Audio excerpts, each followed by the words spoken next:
Hey there, horror lovers. Welcome back to another selection of stories that are gonna crawl under your skin and stay there.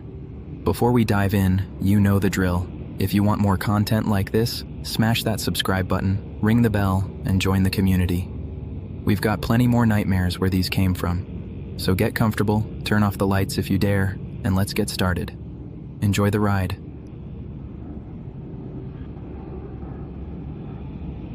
I'm a 911 operator. I work the night shift, from 11 p.m. to 7 a.m. In this job, you hear everything. A lot of pain, a lot of fear, and a whole lot of weirdness. But usually, there's an explanation. Usually, everything fits into some category, no matter how dark that category might be. This case, it doesn't fit into any of them, and it's been keeping me up at night for weeks. I need to get it off my chest. I changed some minor details to protect privacy, but the core, the part that won't let me close my eyes when I finally get home, it's all right here. It was Tuesday, or rather early Wednesday morning, around 2:30 a.m. The witching hour, as some call it. For us, it's usually the calm before the storm, when the bars are closing, or when the truly desperate calls come in. The air in the dispatch center was stale. It smelled like lukewarm coffee, and the ozone hum from all the electronics. My screen glowed with the CAD system, mostly green, all quiet. I was lazily tracing the wet ring left by my water bottle on the desk, trying not to fall asleep, when a call came in on my line. A normal ring. I clicked to answer. 911. What's your address and the nature of the emergency? Standard opening. My voice was calm, practiced. On the other end, a moment of silence. Just ragged, shallow breathing. Then a woman's voice, tense and trembling. I don't know if this is an emergency. I think I'm losing my mind. Not the rarest opening, especially at this hour. Loneliness, paranoia, sometimes undiagnosed mental health issues. Okay, ma'am. Can you tell me what's happening? And I still need your address so I know where you are. Yes, of course. It's 1427 Hawthorne Lane. Her voice was weak. My name is... Well, that doesn't matter now, does it? I typed the address into the system. It came up without issue. A residential home. 1427 Hawthorne Lane. Got it. Tell me what's going on. Is there someone in your house? There's someone in my closet. My internal checklist clicked. Possible home invasion, or again, paranoia. Someone in your closet? Are you sure you saw them? No, I didn't see them. I heard them. She took a shaky breath. It started about an hour ago, knocking from my bedroom closet. Knocking? I repeated, keeping my tone neutral. Could it be pipes? Animals in the walls? The usual rational explanations. No, it's not that. It's deliberate, like someone knocking to get out. I thought I was dreaming, or just hearing things, old house sounds. But it wouldn't stop. Knock, knock, knock, knock. She imitated it, and even through the phone line, that distinct rhythm sent a chill through me. Are you alone in the house, ma'am? Yes, completely alone. My husband, he passed away last year. Her voice cracked slightly on the words. I made a mental note. Grief can do strange things to the mind. I'm sorry for your loss, ma'am. Those knocks. Did you try to see what was causing them? At first I was too scared. I just lay in bed with the covers pulled up, but it kept going. So finally, I got up, turned on the light, and walked over to the closet. Her breathing quickened. I heard a faint rustle of fabric, like she was wringing her hands or gripping her clothes. And what happened when you got to the closet? The knocking stopped the moment I got close, and then I heard a voice. Her voice dropped to a whisper. A little boy's voice. He said, "Please help me. Please. I'm trapped." A chill, faint but unmistakable, ran down my spine. This was different. A boy's voice from inside the closet. Yes, he sounded so scared. He said his dad locked him in there and he couldn't get out. Okay, situation escalating. A child's voice claiming to be locked in by a father. That went beyond old house sounds. Ma'am, did you open the closet door? Yes, as soon as he said it, I threw it open. I expected, I don't know what I expected, but there was nothing there. Her voice broke with a mix of fear and confusion. Just my clothes, shoes on the floor. Nothing. The voice was gone. Silence. Nothing, I pressed. No sign, no way a child could have hidden. No, it's not a deep closet. You'd see everything. I even pushed the clothes aside. It was empty. I figured it had to be my imagination. Stress, loneliness. And then what? I asked, leaning forward slightly. My other hand hovered over the dispatch button, but I needed more information. Something felt off.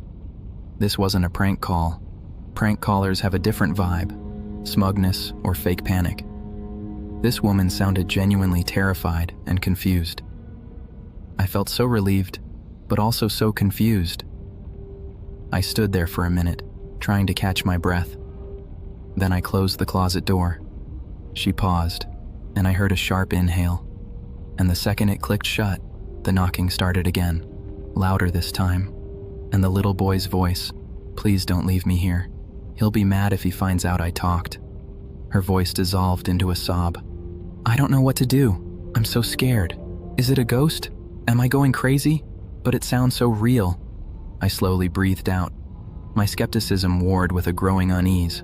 The sequence of events was bizarre, but her terror felt authentic. "All right, ma'am, stay on the line with me. Are you in your bedroom now?"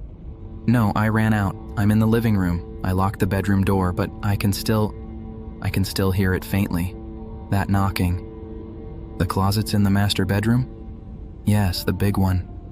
"Oh God, he's talking again." Her voice became muffled, urgent.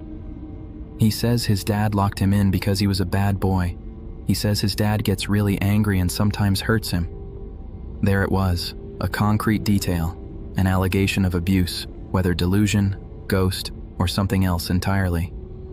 If there was even a remote chance a child was in danger, we had to act.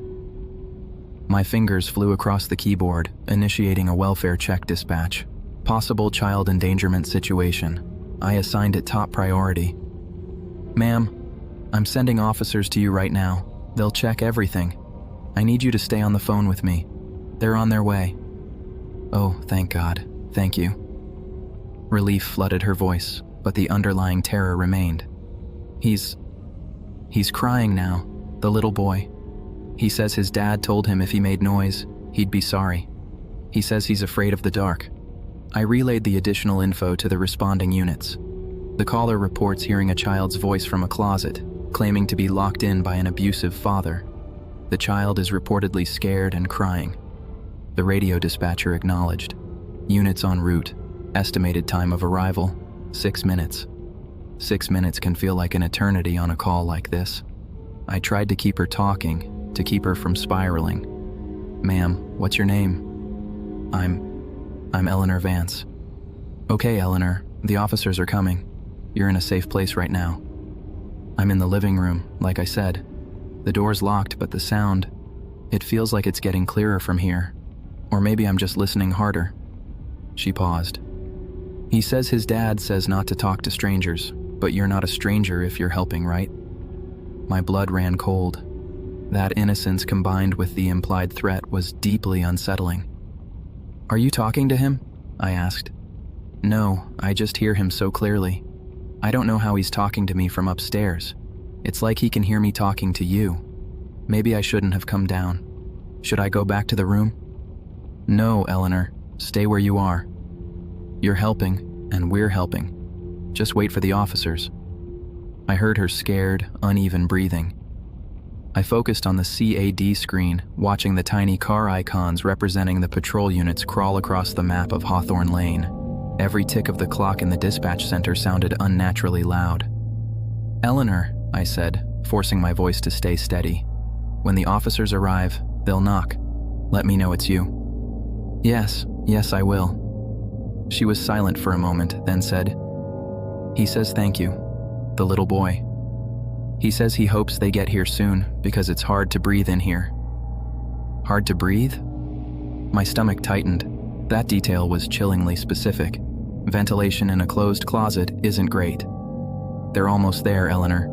Just a couple more minutes." Unit 214, we're on scene, 1427 Hawthorne Lane. Officer Miller's voice crackled in my earpiece. Copy that, 214. The caller's name is Eleanor Vance. She should be waiting for you. She's in the living room. Reports hearing a child in the master bedroom closet. 104 Central. I relayed it to Eleanor. They're there, Eleanor. They're at your door. Oh, thank heavens. I heard a faint rustling, like she was standing up.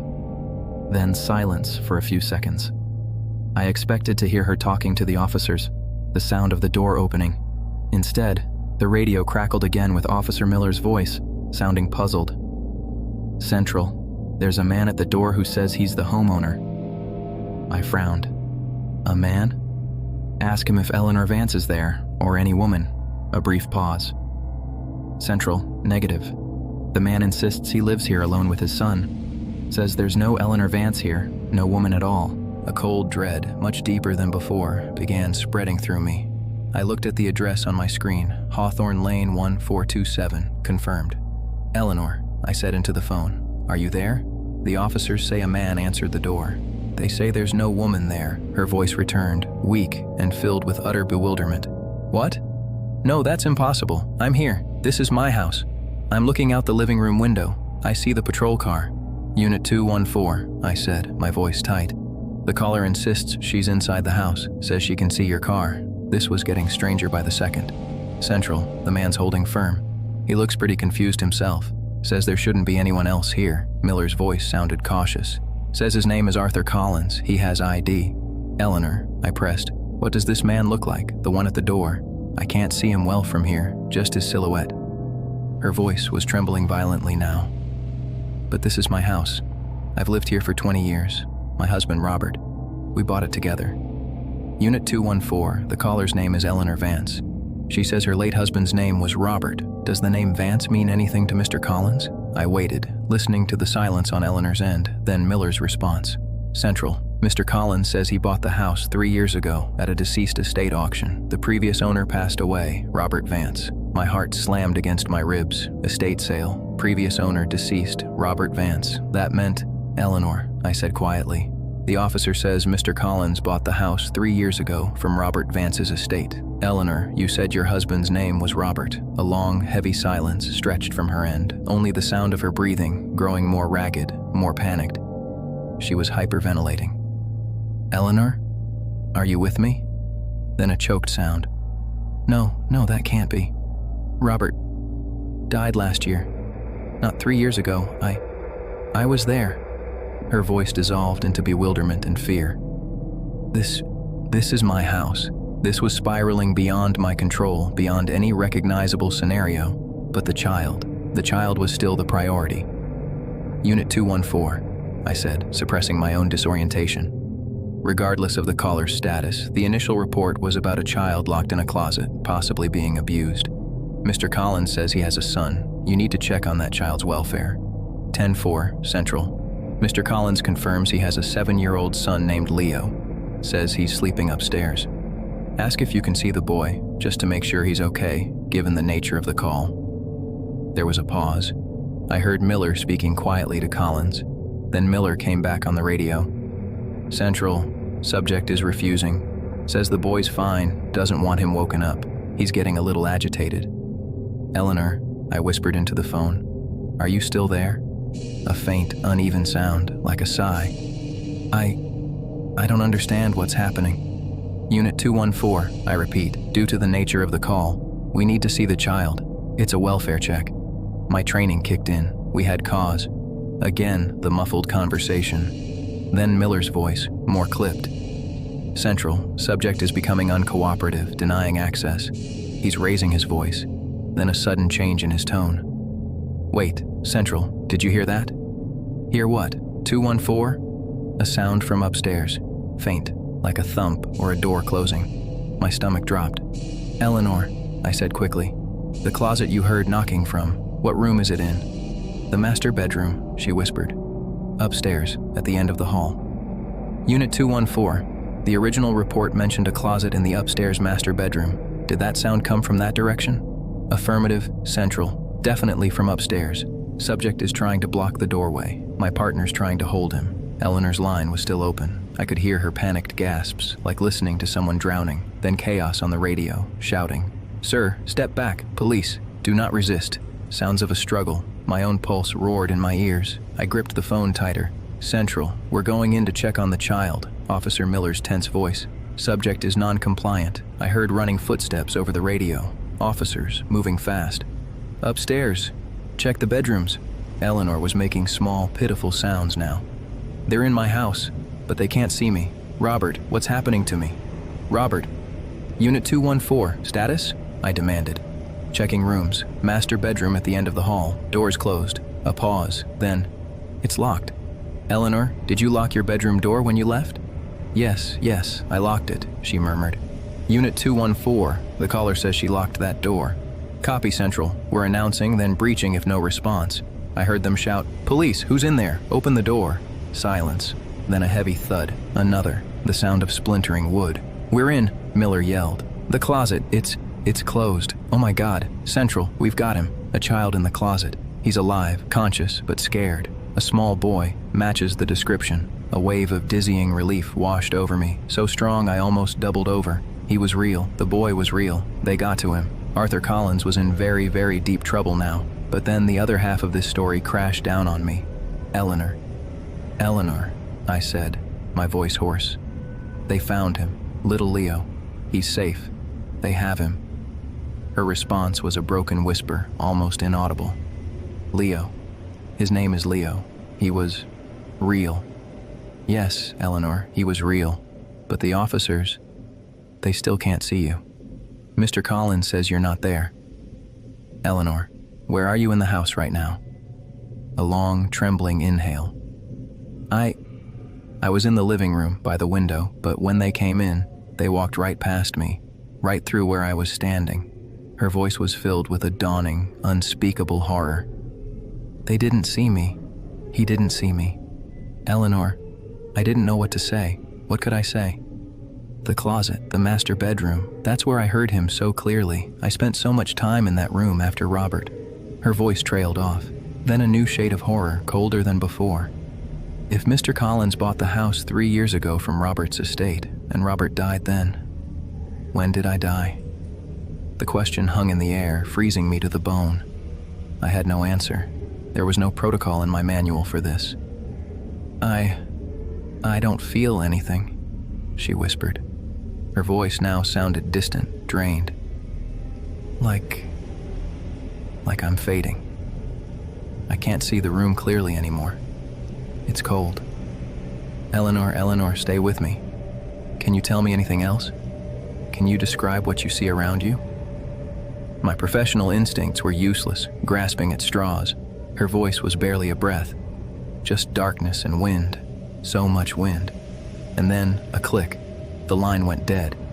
"Eleanor!" I shouted into the handset. "Eleanor!" Static. My hand shook as I pressed the redial button for the incoming number. It rang. Once, twice, then connection. But there was no voice, just a sound. A faint, hollow, whistling sound, like wind blowing through a cracked window or across the mouth of an empty bottle. I'd heard that sound before, sometimes on bad connections, but this was different. It sounded empty, desolate. I listened for a full minute. My heart pounded. Cold sweat broke out on my forehead. The sound didn't change. Just that quiet, sighing wind. I hung up. The officers dealt with Collins, called medics for Leo. The immediate crisis was over. The boy was safe. I told myself that over and over. But Eleanor, I ran the number through our system again. It was a landline, registered to the Hawthorne Lane address. It had been there for over 20 years, listed under Robert and Eleanor Vance. It was probably disconnected after the estate sale. But somehow she called from it. Or through it. The report I filed was complicated. I focused on the tangible. The call, the child endangerment threat, the successful rescue. I left out the parts about Eleanor's apparent non-existence, her horrifying realization. Who would believe that? They'd have sent me for a psych evaluation. Maybe they should have. But I know what I heard. I know how real her fear was. I know that whoever she was, she saved that little boy's life. She reached across whatever barrier separates us from what she is, and she made us listen. I still work the night shift. The calls still come in, but now, sometimes, when there's a strange silence on the line, or a whisper I can't quite make out, I feel a different kind of cold. I think about Eleanor Vance and the hollow wind on the other end of the line.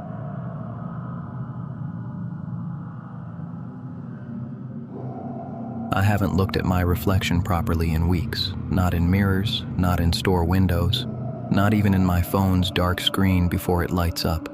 Because when I do, he's there, right behind my shoulder, watching. It started about a month ago after the beach incident. I used to be a lifeguard. It wasn't a career, just a summer job to pay the bills. Most days were boring, kids running around, people who forgot sunscreen, occasional jellyfish stings. Routine. But that day was different. There was an old man. He seemed confused, disoriented. He kept walking toward the water, fully dressed. I'd politely guide him back to his family, who looked exhausted, explaining he had dementia. This repeated several times. Then I got distracted by a kid who scraped his knee. I lost sight of the old man for maybe 10 minutes. No more. It was enough. When I looked up again, he was already out there, way past the breakers, where the water gets deep and treacherous.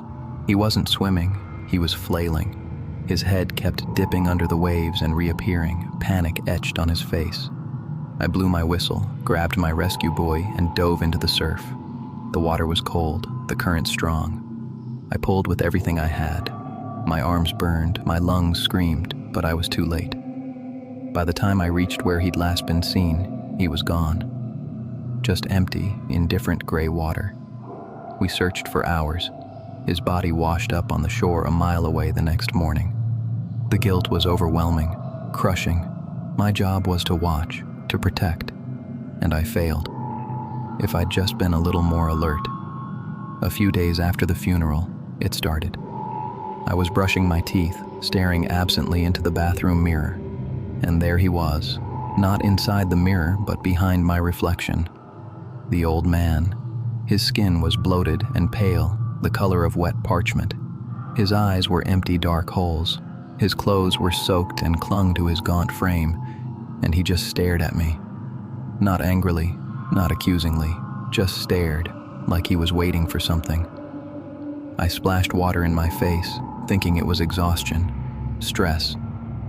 But when I looked again, he was still there, even clearer.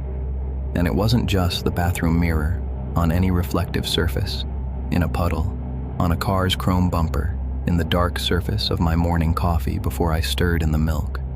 Every time I caught my own reflection, he was there, silent, bloated, a passenger standing just behind my shoulder.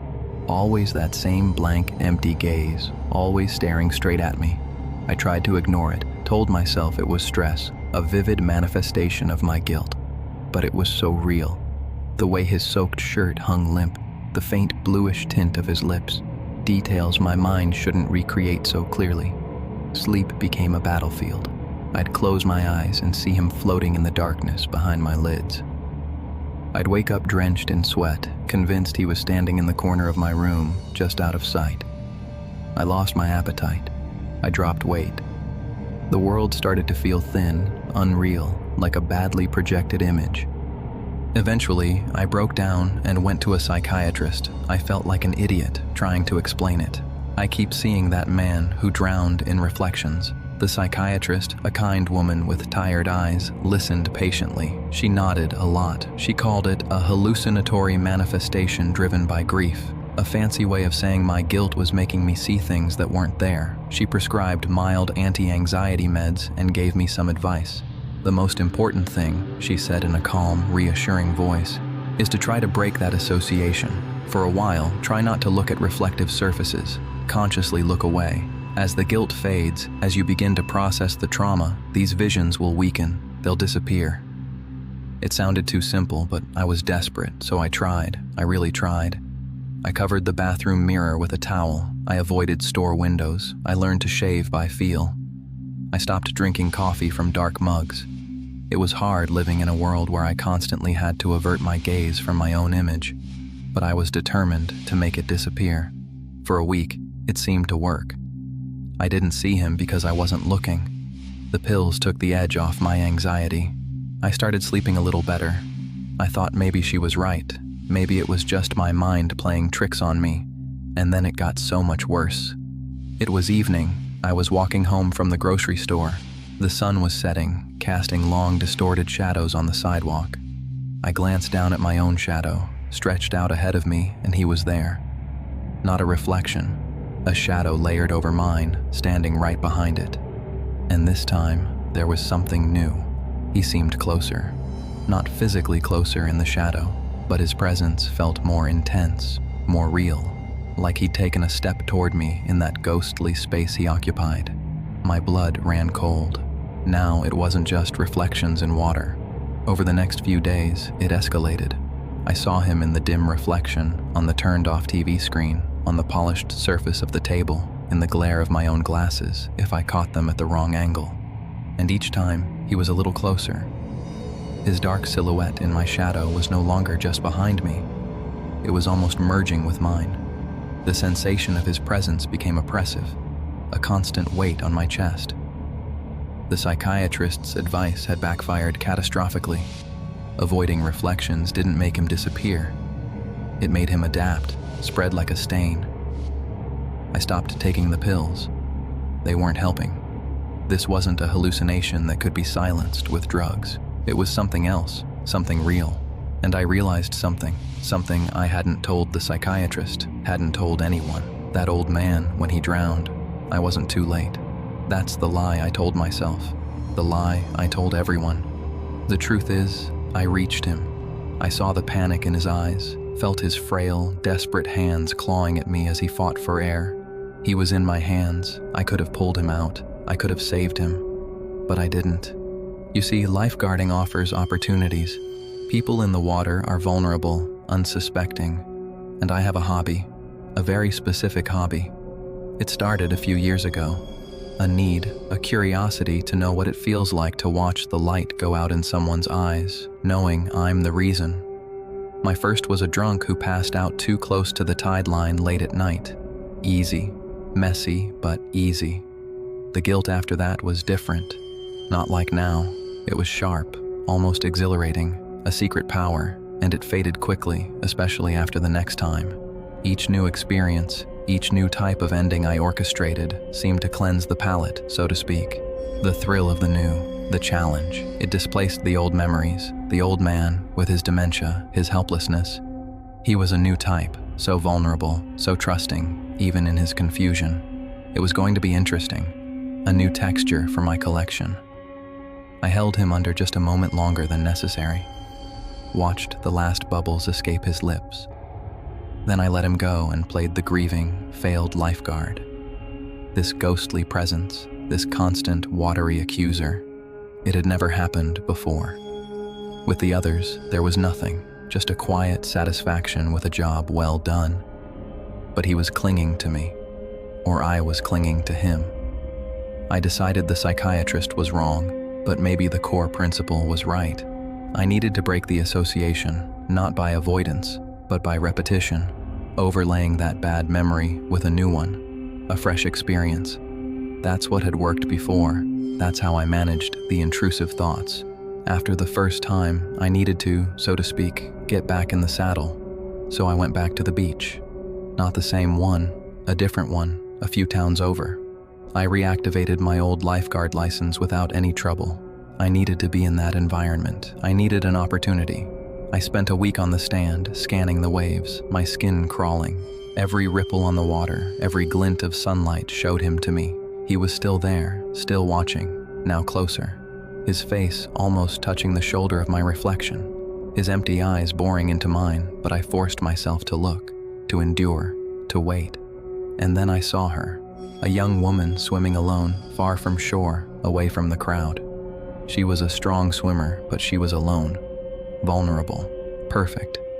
This would fix everything. A new memory to overwrite the old one. I stood up, grabbed my buoy. My heart pounded with that familiar dark thrill that almost drowned out the horror. I ran toward the water's edge, This time, I wouldn't be too late. This time, I'd arrive right on time. The first wave washed over my ankles, cold, and then it happened. It wasn't a cramp. I didn't trip. It was hands, icy, impossibly strong hands that burst from the sand beneath the shallow water and clamped onto my ankles like manacles. They were freezing cold, their grip like iron. I yelped, a strangled sound, and looked down. There was nothing there, just water swirling around my legs. But the grip was real. It was pulling me down, dragging me toward deeper water. Panic, real, absolute panic, unlike anything I'd ever felt before, exploded in my chest. This wasn't part of the plan. I thrashed, kicked, trying to break free, but the hands held tight. Their grip tightened, pulling me deeper. The water was up to my knees, then my waist. I felt the sandy bottom give way beneath my feet. I screamed. This time it was real, not the performance I'd perfected. I was clutching at the water, at the air, fighting an invisible force that was trying to drown me. For one terrifying moment, I thought it was over. This was how it would end. The hunter becomes the hunted. With a final desperate surge of adrenaline, I threw myself backward toward the shore, toward solid ground. The hands resisted for a moment, and then, reluctantly, it felt almost like a sigh. They let go. I crawled out onto the wet sand, gasping, coughing. My body shook uncontrollably. I lay there for a moment. The sun beat down from above, and the sounds of happy, oblivious beachgoers were a million miles away. Then slowly, I got up and looked at the water. He was there, standing in the shallows, clear as day. Not a reflection, not a shadow. Him. The old man, bloated, soaked, his clothes plastered to his body, his empty eyes fixed on me, but this time there was something new, something that drove an ice-cold splinter right into my soul. He was smiling, a wide, slow, knowing smile, a smile that said, "I see you, I know who you are, and you're not getting away." It wasn't guilt, it wasn't a hallucination, it was him. He was real, and he wasn't just watching anymore. He was interacting. He was protecting others from me. I didn't wait. I didn't think. I just ran. I ran off the beach, away from the water, away from that smiling corpse. I ran until I reached my car, and I drove until I got to my apartment. I'm here now. The towel's off the mirror. I can't avoid it anymore. He's standing behind me, closer than ever. His smile is gone, replaced by that same patient, empty stare. But now I understand. It's not an accusation. It's a promise. What do I do? How do I get rid of him? I can't go back to the beach. I can't go near the ocean. But what if that's not enough? What if, like before, he adapts? What if he starts appearing not just in reflections, but in the room with me? What if those hands aren't limited to the water? I thought I was a predator. I thought I was in control. But I was wrong. I'm being hunted.